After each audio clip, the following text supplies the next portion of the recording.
In this video, we're reviewing the Phoenician Scheme and extending an explosive olive branch with an earthy and smoky cocktail called the Complimentary Hand Grenade. Today, on the Martini Shot.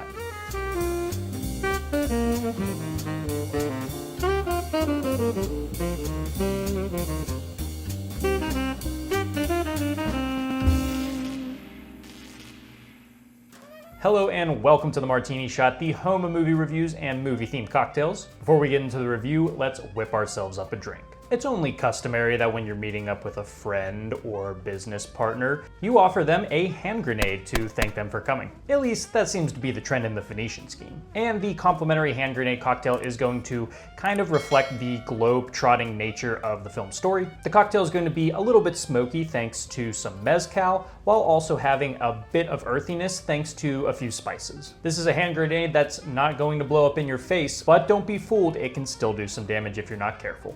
Let's get into it. This will be a shaken cocktail, so go ahead and grab yourself a shaker. First, we're gonna be starting with some fresh lemon juice at ½ ounce. And then for some sweetness, we're gonna be using a honey syrup at ½ ounce. And for this honey syrup, I've also thrown in a pinch of black pepper and a pinch of cumin, just to give the syrup a tad bit more of a bite. And speaking of spices, now we're gonna be adding a bit of ground turmeric, and you only need about ½ teaspoon. And now for our alcoholic ingredients, first we're gonna be starting with something a little bit unorthodox, and that's going to be Arak, which is a anise-based liqueur, which you're gonna be adding a ½ ounce of. But odds are you're probably not gonna have a bottle of that sitting on your shelf. So for a similar flavor, I would recommend adding maybe a splash of absinthe if you happen to have it handy. And then we're gonna be following that up with 2 ounces of mezcal. And then to round things out, 1 to 2 dashes of Angostura bitters. Once you're done, go ahead and throw some ice in your shaker and shake to chill.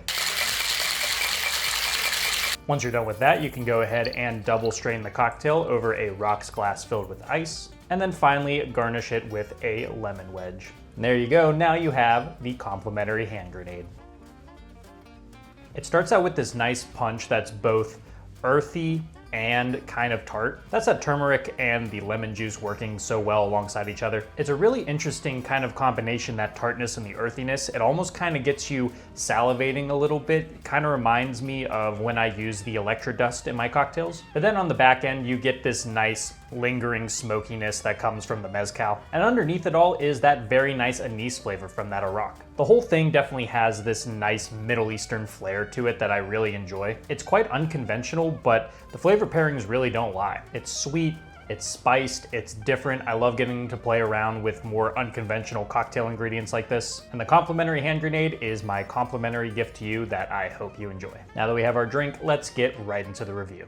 Wes Anderson, perhaps America's most chic director, has returned to once again give us a little bit more of what we love so much, or despise depending on who you're talking to. You know the style, the symmetry, the pastels, the dry, quirky humor, the complicated family dynamics. Yeah, I don't think we're exactly going to be getting a big subversive surprise from the director anytime soon, but he has been able to do quite well with what he feels comfortable with. About 2 years ago, I reviewed Asteroid City, Anderson's latest film at the time that I liked but didn't love. It's by far one of the director's most ambitious narrative vehicles to date, but that also made it a bit difficult to latch onto and understand, at least for dum-dums like me. But I'm still always excited to see what he's got cooking next, as no one is really out here doing it like him. Those AI Wes Anderson videos think they're doing it, but I've seen more understanding of the material from Silly Putty. The Phoenician Scheme is everything I've already said his films are. Expertly crafted, if not a tad redundant when you look at the bigger picture of his filmography. It's not exactly tapping new ground when it comes to his style or themes, but that doesn't make it any less enjoyable. The performances are incredibly solid, perfectly forming themselves around the offbeat structures Anderson creates. Additionally, the set design still remains staggering, containing so much of the ornate and crafty charm that can be found in his other films. It's shot and scored beautifully, and I feel like I say the exact same things every time I see his films. What really brought this around for me is that it may be his funniest film since Isle of Dogs,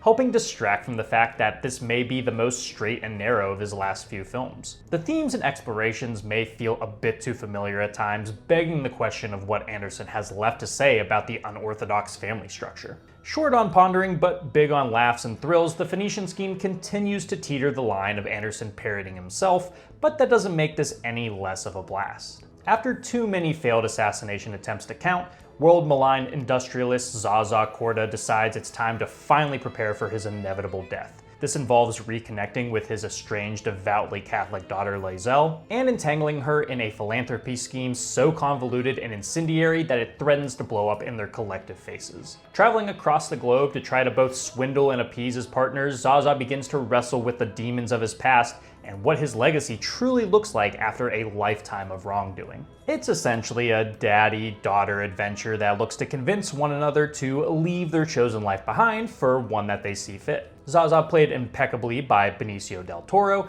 understands the power that money, land, and shady business dealings hold in the world and desperately tries to impose this belief on his only daughter, who he feels he has wronged the most. On the other end, Lae'zel, played by Mia Threepleton, has devoted herself to the cloth and sees her father's livelihood as immoral, aiming to use his fortune in a helping way if it were to land in her lap. Zsa is slowly putting the pieces together that maybe, just maybe, the immoral way he's conducted his life could be not only the reason he's wanted dead by many, but why he's failed Lae'zel as a father. He thinks bringing her into his world and sharing what he's amassed will be enough, but the journey towards redemption in both Lae'zel's eyes and a higher purpose may require taking a step back and seeing exactly where his true ambitions lie. Del Toro delivers perhaps one of my favorite performances of his to date, while relative newcomer Threepleton is no short of solid in her own right. The stiltedness of Anderson's dialogue and narrative style does keep the rekindling from feeling as emotional as it could have been,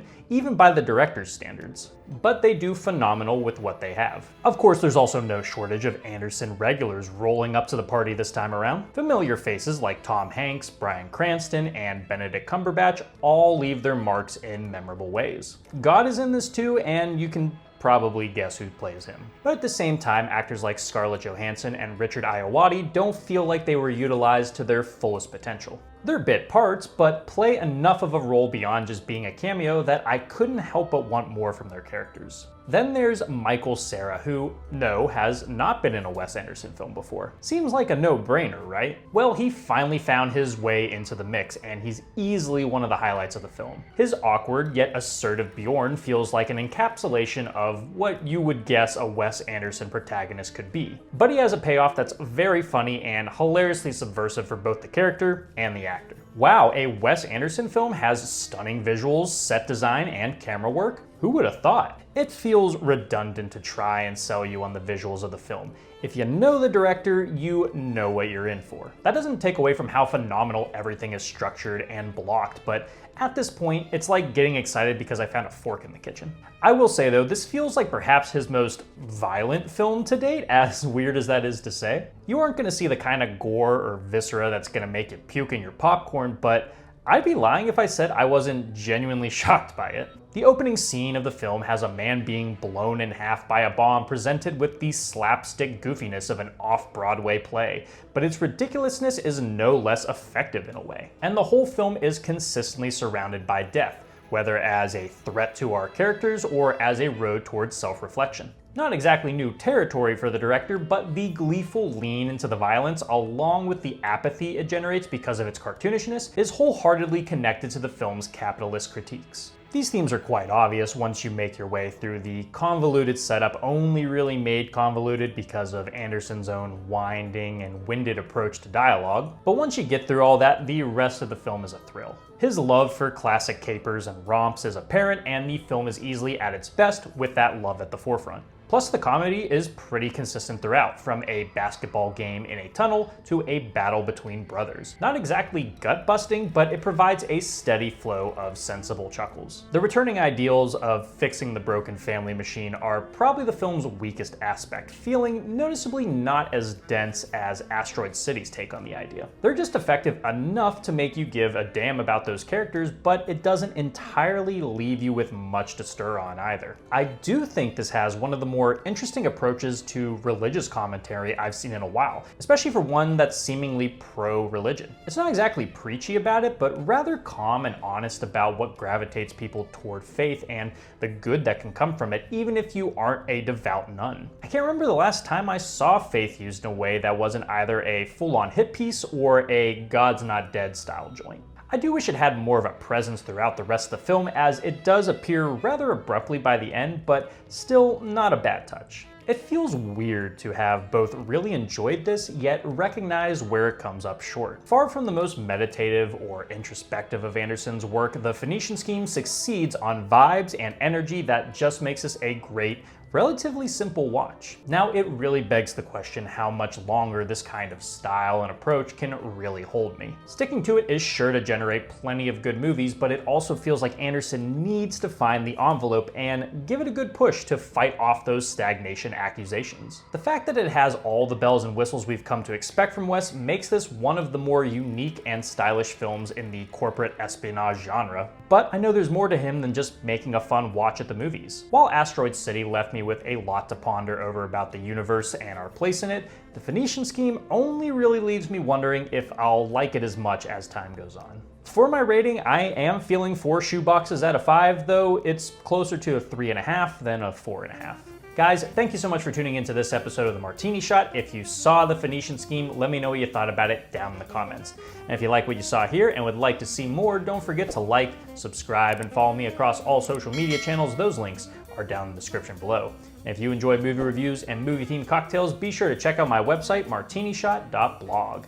Until next time, thank you again for watching. I'll see you in the next one. Live deliciously, but please remember to drink responsibly.